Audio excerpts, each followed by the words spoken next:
Welcome to the Healthcare Executive Podcast, providing insightful commentary and developments in the world of healthcare leadership.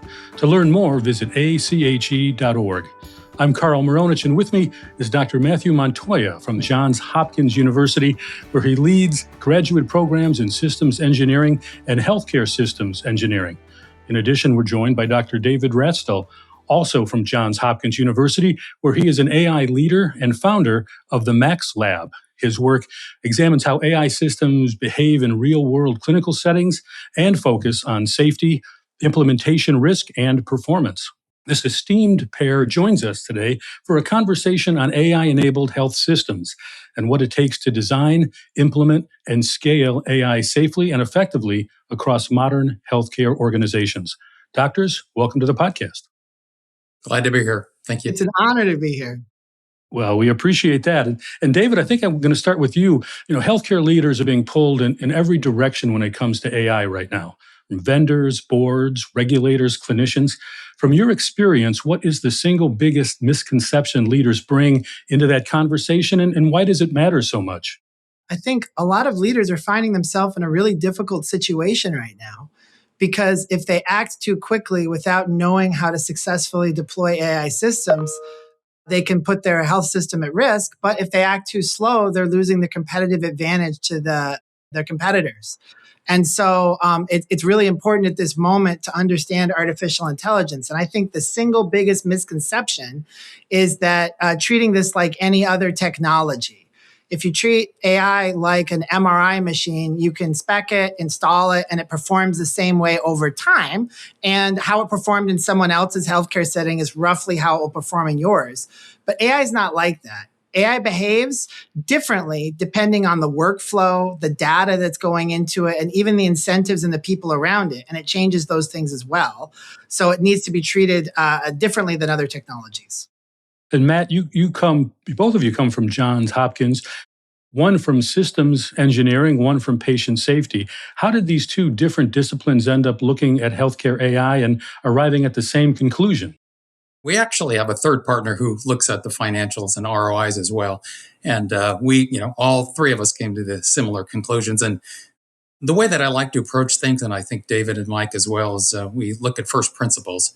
And the first principles is not what tool do you need. The first principles is what problem are you trying to solve? And when you approach things from a problem-solving perspective, not reaching for solutions, not trying to grab a quick win, that's going to bring you to the same type of solutions. You're going to be looking at problem-solving. You're going to be looking at what do we need to do. You're going to be looking at scenarios. You're going to be looking at the top level, and you're going to be looking and asking the basic questions of what problem are we trying to solve. When you approach it that way, as opposed to what tool do I need, most times you will end up at the same place. And so for me, from a systems perspective, from David, from a patient safety, and from Mike, from an ROI and a financial perspective, you tend to converge if you look at it from that level. Matt, staying with you, can you walk us through what an AI deployment failure actually looks like inside a health system, and what typically goes wrong, and when does it typically go wrong? Yes. Again, I will start at first principles here because unfortunately we end up going down this path of failures and trying to resolve failures. And so I think first thing to recognize is that this is a tough problem.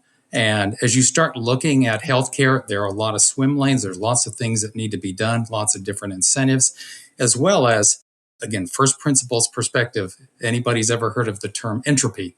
Basically, entropy means things go to a state of disorder. And so what we're working against is that we have these different swim lanes, we have these different areas we're trying to pursue, and then there's this natural tendency to go into disorder. And so those that are listening recognize that this is a very tough problem. And so it's not like people jump into solutions and then magically things happen. So recognize that failures can occur. And so what we're trying to do is create systems and infrastructures so that we allow ourselves to work this. And so the things that I like to think about, number one is making sure you understand what your context is, making sure, again, what is your problem? What are you trying to solve?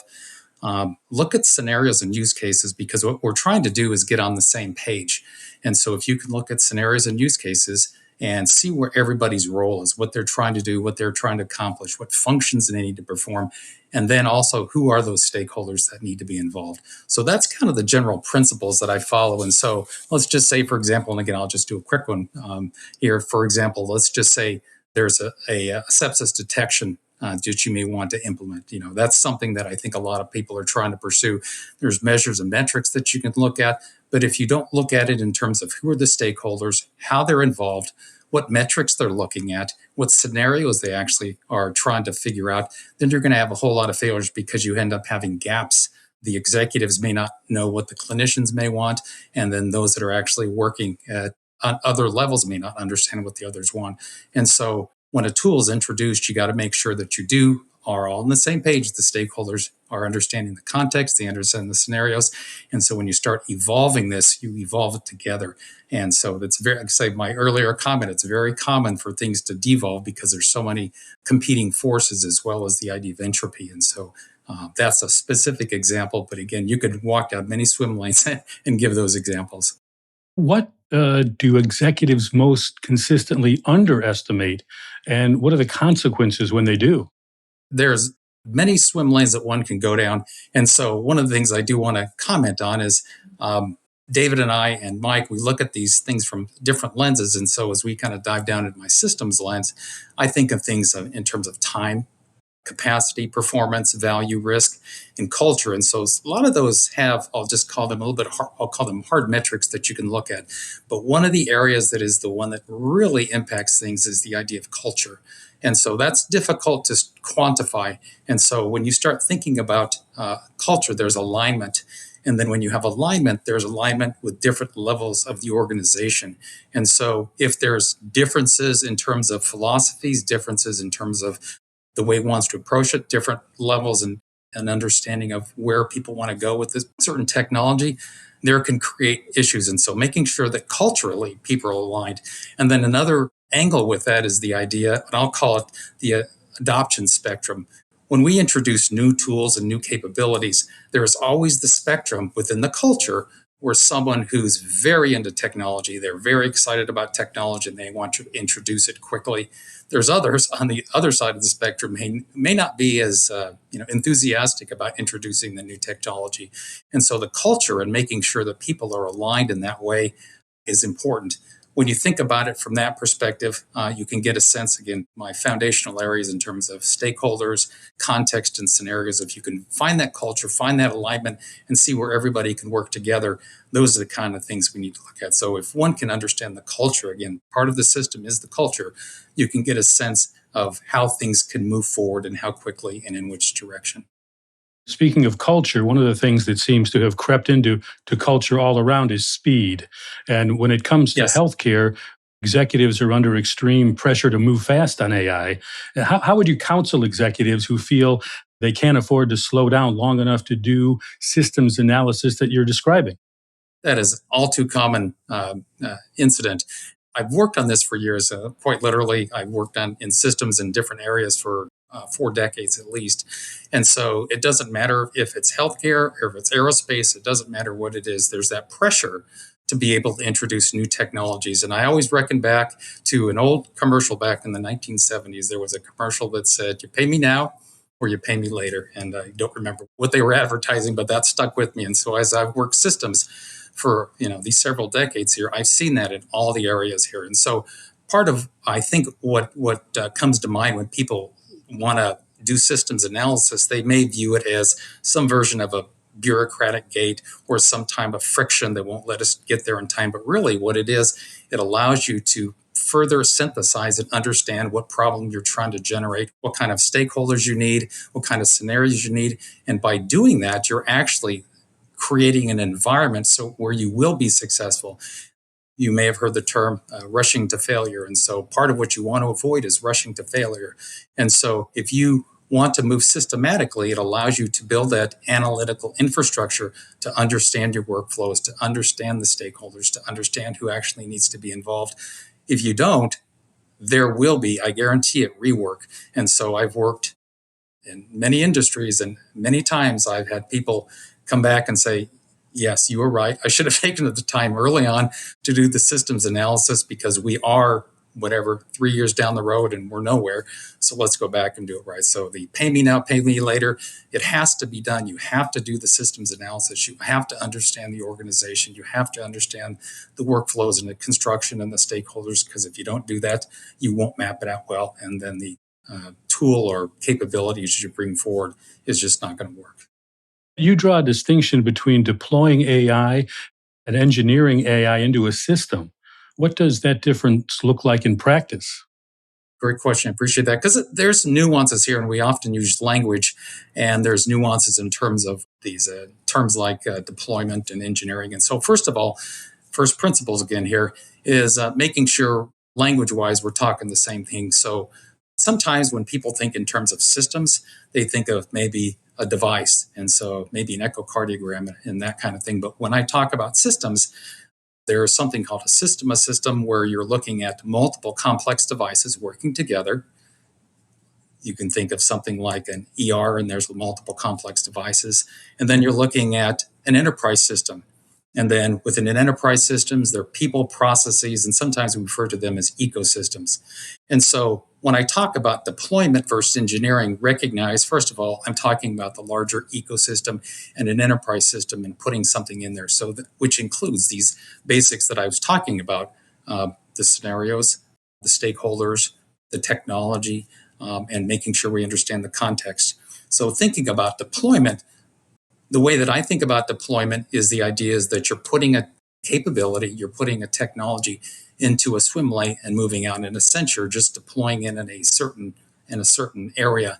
Whereas if we really want to engineer it, we need to pull everybody in that is the stakeholder that needs to think through how they actually design, how they actually do their workflows, what kind of areas they need to worry about, what kind of incentives, what kind of activities they have.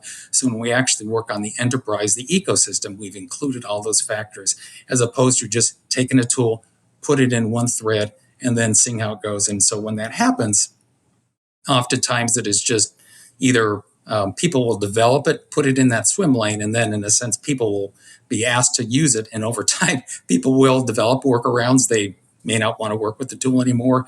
And so part of what we're trying to do is engineer, which is engineer the ecosystem, not just a device, engineer the ecosystem so that the ecosystem and the workflows work together so that when you have a deployment, it's more comprehensive and holistic and all the stakeholders can embrace it through the process, through this systems analysis process. Yeah, it makes good sense. And David, we want to bring you back into the conversation. Many leaders think of AI as having a fixed level of performance once it's deployed. Why isn't that true? And what makes healthcare AI different from previous technologies, as you mentioned earlier?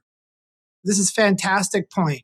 So when we think about, I'm going to use the example of diagnostic AI as an example, but it will go to everything.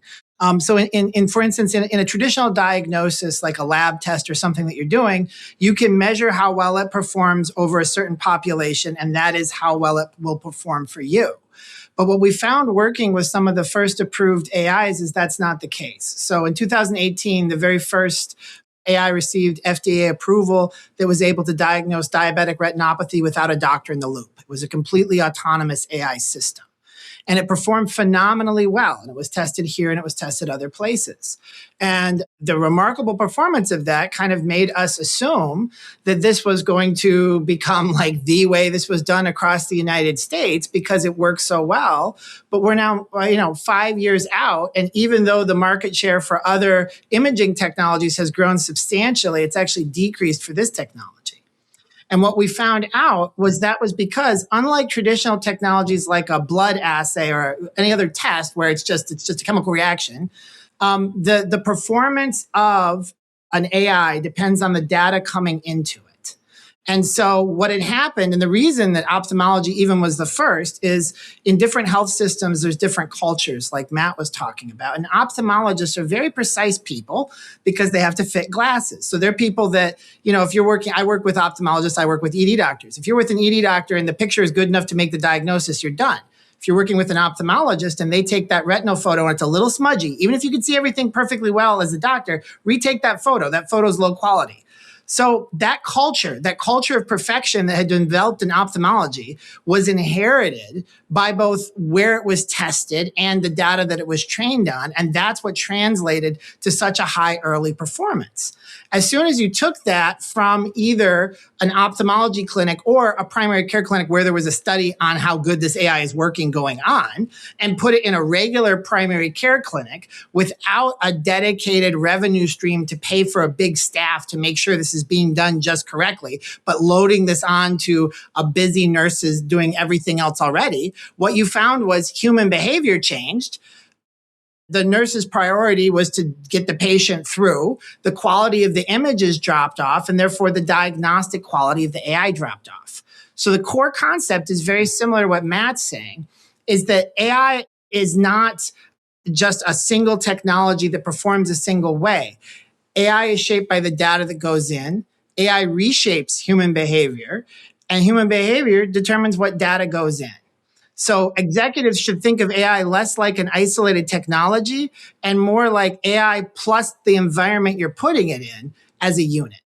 Kind of to that point, David, if AI performance and value evolve over time, what does it mean to govern AI like a clinical process rather than manage it like it were a software purchase? Yeah, this is one of the biggest takeaways that should be easy for leaders to understand, but is critical. You can't look at AI like it's software and you're just going to do your go live checklist. You're going to do your implementation push and then you're going to forget about it. The AI is going to change clinical behavior after it's deployed. And that clinical behavior is going to have an influence on your organization and is also going to change the AI's performance.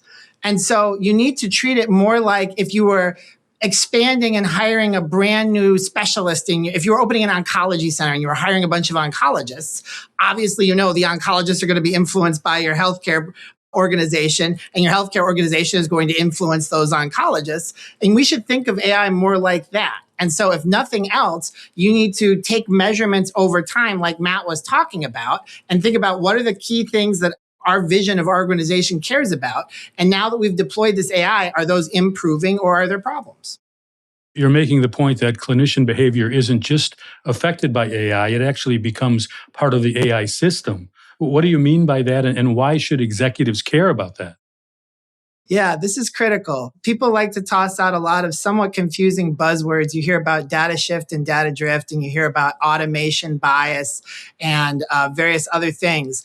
But what it really means, again, is that more than any prior technology, AI can reshape human behavior.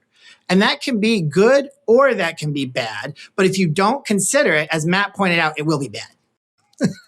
And so you can design around this, you can consider around this. And this is one of the really interesting things we've found because we study a lot with the Armstrong Institute, we study a lot of how this impacts people. So one of the measurements that you might think to take is you might say, okay, well, let's say it's helping doctors. I'm going to measure doctor hours. I'm going to measure the amount of hours a doctor spends a day, and then we'll turn on the technology and see if that number goes down. One of the really interesting things we found is, again, that does change over time because people change their behavior gradually. So you can't just measure it, the first month and assume that's going to be at the end of the first year. But even more interestingly, sometimes the amount of hours a doctor was doing something would go up, but they would feel like the system made things easier. And sometimes the system would actually decrease the number of hours they were doing something, but it would increase the stress. And they felt like they were doing it more. It would increase burnout. So this is the complexity of these types of systems. But the good news is, if you pick the right one and it's designed correctly, it can do all of the above. It can decrease the hours the employees are working, and it can decrease their burnout and make them happier and make them more likely to do behaviors that are aligned with what your organization needs. David, let's shift a little bit to regulatory issues and regulatory pressure around healthcare AI is clearly intensifying. How should health system leaders be positioning themselves now before the requirements fully land? That's a really good question, and this is really critical. I think this is something that you can't ignore because right now it's essentially, there's not many regulations right now. We're kind of at the frontier of this. But if you just ignore it and you don't take any action whatsoever and you say, well, there's no regulation right now for how to do this, so we're just going to do it, you will really end up in the exact situation Matt was just warning about. You'll pay for this now or you'll pay for this later.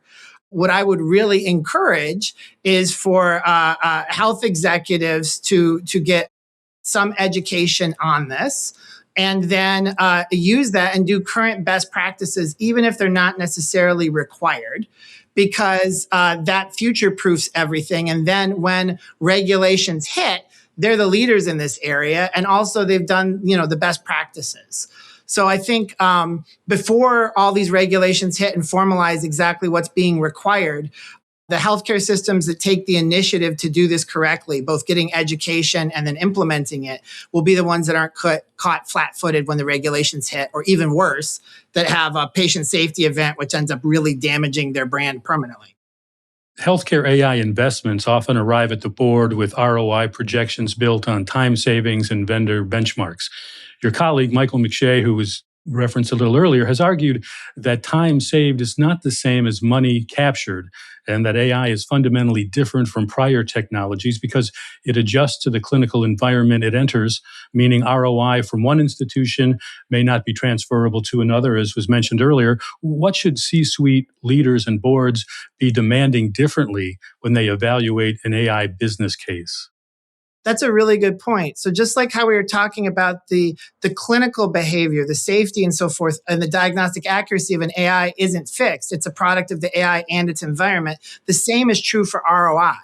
So unlike previously, when you're analyzing ROI and you can think about that as a sort of fixed amount, this is essentially a dynamic ROI that will be very different depending on your healthcare system. Like, I consulted with a country who has an island health system, and their difficulties and needs are very different than when I consult with other major health systems about how to deploy AI.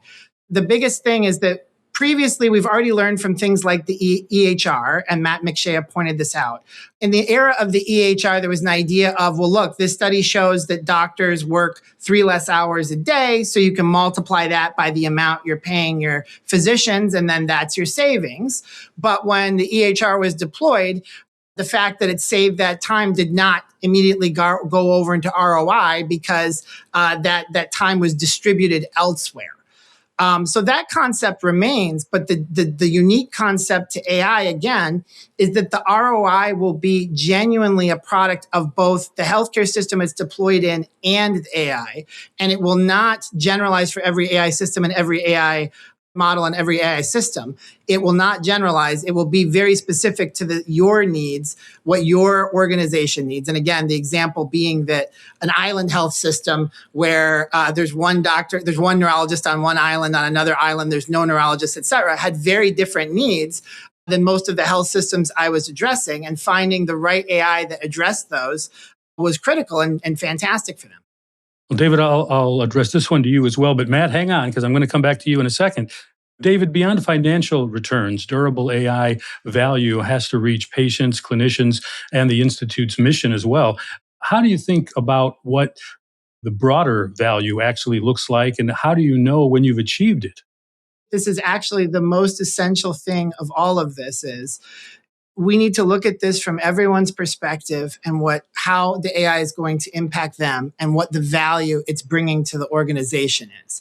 And just like we talk about ROI, which is one form of value, we can talk about employee burnout, which is another form of value. We can talk about the quality of the medical care we're giving, which is another form of value. And what we really want to do is we want to assemble a diverse team of stakeholders, everyone who might be impacted by that technology, and ensure that this particular AI system is likely to improve all of that and stay aligned with the corporation's vision. Well, Matt, I promised we were going to come back to you and we're going to give you the wrap-up slot here. And if a healthcare executive is listening to this and takes one thing away to their next leadership meeting about AI, what would you want that to be? I will go back to my earlier comment that use first principles. What happens in AI and any technology insertion is that there's lots of buzzwords, there's lots of different, use cases, there's very different ways that people look at it. There's people with different incentives, different vendors. All these things are going to be thrown at you. And so what you need to do is go back to first principles, which, as I said earlier, what am I trying to solve? What's the most basic problem I'm trying to solve? I referenced, for example, the earlier little bit earlier, the idea of sepsis. Maybe I want early detection of sepsis in certain areas. And so what do? First of all, let's baseline this. And so baselining, it means, what do I do right now? And so if you don't baseline these things, first principles, if you don't baseline them, then you don't know what you actually need to improve, where you need to improve it. And if something is put in, how much do you actually improve it? And so again, first principles, what problem I'm trying to solve, that gets into the stakeholders. And so I'd mentioned, make sure if you're going to go through a process like this and you have a specific problems, make sure you have the right stakeholders in there. And then start generating those scenarios. In our case here, the sepsis example, if you do those very basic things, and this is part of healthcare. These are the things that you do. It's not like you have to be a technology whiz. You have to just know what am I trying to do? What's the baseline? Who needs to be involved? What are the scenarios? And then you can figure out what you want to start putting in there. There are nuances when you start introducing technology. For example, we haven't touched on this yet. AI, maybe you need a machine learning tool. AI is not exactly ML. And so maybe something that's a little bit more ML, but if you don't do these basic fundamental first principle things, you can't differentiate that. So that's what you're trying to do, is what problem am I trying to solve? Because once you start getting in my comment earlier about the culture, when you start potentially implement these things, those that are actually kind of on the ground floor trying to work these things, they'll say, why am I doing this? What problem am I trying to solve? So if you don't address that up front first, then it's just going to be friction throughout. David, along with listening to this podcast, how can healthcare executives learn more about implementing AI? Yeah, I think this is the moment in history where developing these skills will really help differentiate you and your organization from those that don't take the time. There's a lot of important ways you can learn about this. We have various papers put out by Armstrong Institute and by a lot of other people here at Hopkins. And we're also putting on wonderful programs like the one ACHE is doing, the AI-enabled Health Systems Executive Playbook, which you can sign up for. We have the next session is coming out October 12th and 13th. Dr. Matthew Montoya, Dr. David Rastall, thank you both for joining us and giving some great insight into AI application throughout healthcare and some information, some warning, all the things are going to be very helpful. We appreciate your time today. You're welcome. Appreciate it. It was a lot of fun, and it's an honor to be here. For more information, go to healthcareexecutive.org. If you enjoyed this podcast, please share it on your social channels and check out the entire Healthcare Executive Podcast library for topics of interest to you. I'm your host, Carl Moronich, and this is the Healthcare Executive Podcast. Thanks for listening.